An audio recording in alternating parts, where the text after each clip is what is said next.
Hi అండి.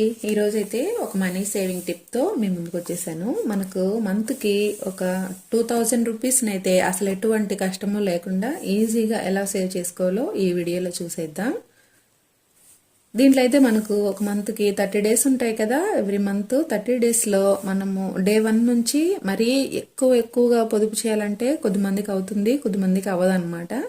ఇది daily నీడ్స్లో మనం ఏదన్నా కరెంటు బిల్లుల్లో కావచ్చు, లేదంటే సరుకులలో కావచ్చు, కూరగాయలకి ఇచ్చిన డబ్బులలో కావచ్చు, లేదంటే ఏదైనా షాపింగ్కి వెళ్ళినప్పుడు కావచ్చు, లేదంటే మనం ఏదైనా వస్తువు కావాలని బజార్కి వెళ్ళినప్పుడు ఒక 250 అయిందనుకోండి, అందులో ఒక 50 రూపీస్ని తీసి సేవ్ చేసుకోవాలన్నమాట. ఎవ్రీ డే 50 రూపీస్, ఒక్కొక్క రోజు 70 రూపీస్ ఇలా అనమాట. దీనైతే ఒక ప్లానింగ్ ప్రకారం చేసినట్లయితే మనకు ఈజీగా అసలు తెలియకుండానే ఒక 2000 వరకు మంత్లీ మనం సేవ్ చేసుకోవచ్చు.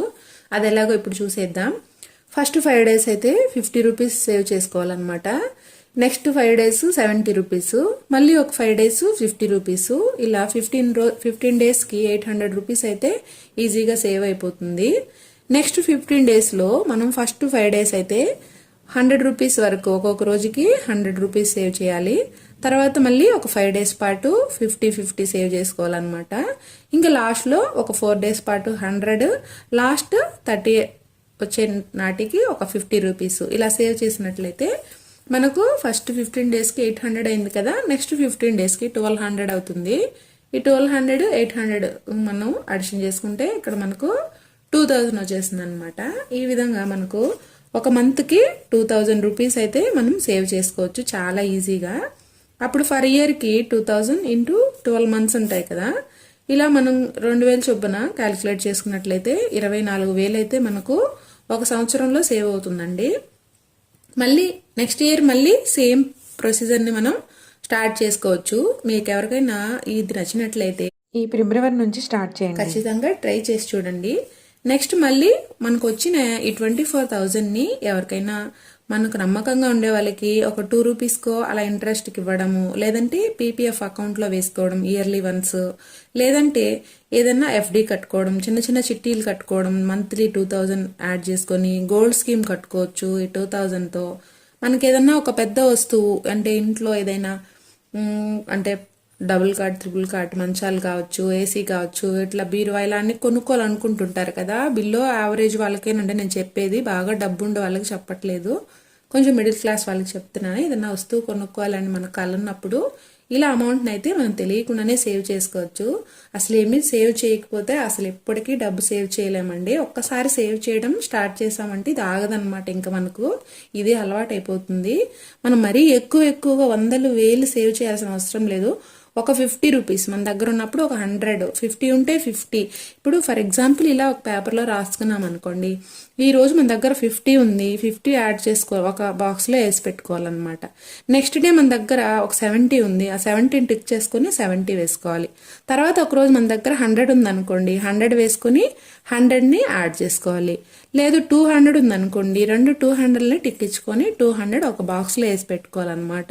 ఇలా చేసుకున్నట్లయితే మనం ఫర్ మంత్కి 2000 కాదండి, ఇంకా ఎక్కువ కూడా సేవ్ చేసుకోవచ్చు.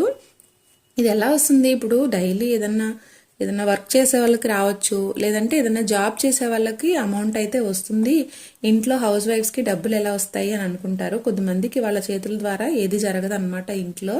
అలాంటి వాళ్ళు ఏం చేయాలంటే ఏదైనా కూరగాయలు కొన్నప్పుడు, లేదంటే ఇంకేదన్నా కరెంటు బిల్లులలో కావచ్చు, లేదంటే ఇంకేదైనా షాపింగ్కి వెళ్ళినప్పుడు కావచ్చు, ఇంట్లో చిన్న చిన్న వాటికి ఏదన్నా వాటిల్లో సేవ్ చేసుకొని 50, 70 చాలా ఈజీగా సేవ్ చేసుకోవచ్చండి. ఈ రోజు 50 కూడా సేవ్ చేయలేదు మనం అనుకున్నప్పుడు ఒకరోజు మనం ఒక 100 రూపీస్ సేవ్ చేసుకుంటాం కదా, ఆ రోజు 2 50లకి టిక్ ఇచ్చుకొని 2 50లు వేసినట్లుగా మనం భావించాలన్నమాట. ఇలా చేసుకున్నట్లయితే మనకు ఇయర్కి 24,000 వస్తుంది. ఇలా ఒక 3 ఇయర్స్ పాటు చేసామంటే మనకు చాలా అమౌంట్ అయితే చూడొచ్చండి. మనము ఫస్ట్ ఇయర్లో 24,000 వస్తుంది కదా, ఈ 24,000ని మనం ఎవరికైనా ఒక 2 రూపీస్ ఇంట్రెస్ట్కి ఇచ్చినట్లయితే మనకు పర్ మంత్ మనకు ఒక 500 వరకు వస్తుంది అనమాట. 480 రూపీస్ వస్తుంది, అప్రాక్సిమేట్గా 500 వరకు వస్తుంది మనకు. మళ్ళీ ఎవ్రీ మంత్ మనము 2000 అనేది సేవ్ చేస్తూ ఉంటాం కదా, ఈ 2000కి 500 యాడ్ చేసుకుంటే 2500 అవుతుంది అనమాట. అప్పుడు మనకు ఆ 12 మంత్స్కి లెక్కేసుకోవాలి మనము. 12 మంత్స్కి ఎంత అవుతుంది అప్పుడు 500 మనం యాడ్ చేసుకున్నట్లయితే మనకు ఒక 6,000 వరకు అయితే ఇది యాడ్ అవుతుంది. ఇది ఒక 24,000, అది ఒక 6,000, మొత్తం మనకు నెక్స్ట్ ఇయర్కి 30,000 అవుతుంది. మనం ఆల్రెడీ 24,000 మనకు మన దగ్గర సేవింగ్స్లో ఉంది. నెక్స్ట్ ఇయర్కి మళ్ళీ వడ్డీ ప్లస్ మనం దాచిపెట్టిన ఇంకొక 24,000 అవుతుంది అనమాట. రెండు కలిపితే మనకి ఎంత అవుతాయండి 30 ప్లస్ 24,000 ఎంత అయింది మనకు చూడండి. చాలా ఈజీ అయిపోయింది కదా. 54,000 అయితే మనకు ఒక 2 ఇయర్స్లోనే సేవ్ అయిపోయింది. ఇది మనం ఎక్కువ కష్టపడకుండా మన అవసరాలు అన్నీ మనం యూజ్ చేసుకోకుండా మనం ఏది కొనుక్కోకుండా అలా ఏం చేయలేదు మనం ఇక్కడ. మనం ఏంటంటే జస్ట్ ఒక 50 రూపీస్ ఇలా సేవ్ చేసాం అంతే. ఇక్కడ మనం ఏంటంటే ఎక్కువ సేవింగ్స్కి పోతే లైఫ్లో మనం ఏమీ తీసుకోలేమండి. మనం ఏమన్నా కొనుక్కోవాలన్నా మనకి ఏదైనా ఇష్టం ఉంటుంది కదా, ఏమన్నా కొనుక్కోవాలన్నా అలాంటివన్నీ మనకు కట్ చేసుకొని అయితే సేవ్ చేయమని నేను చెప్పట్లేదు. జస్ట్ 50 రూపీస్తో మన సేవింగ్స్లో అయితే అమౌంట్ పెట్టుకుంటే మనకు అది ఏదో ఒక రోజు కాపాడుతుంది అనమాట. ఈ వీడియో నచ్చితే ఒక లైక్ ఇవ్వండి ఫ్రెండ్స్. కొత్తగా చూసారు మన ఛానల్ని ఇంతవరకు సబ్స్క్రైబ్ చేసుకోకపోతే మరిన్ని ఇలాంటి వీడియోల కోసం మన ఛానల్ని సబ్స్క్రైబ్ చేసుకోండి. Thanks for watching.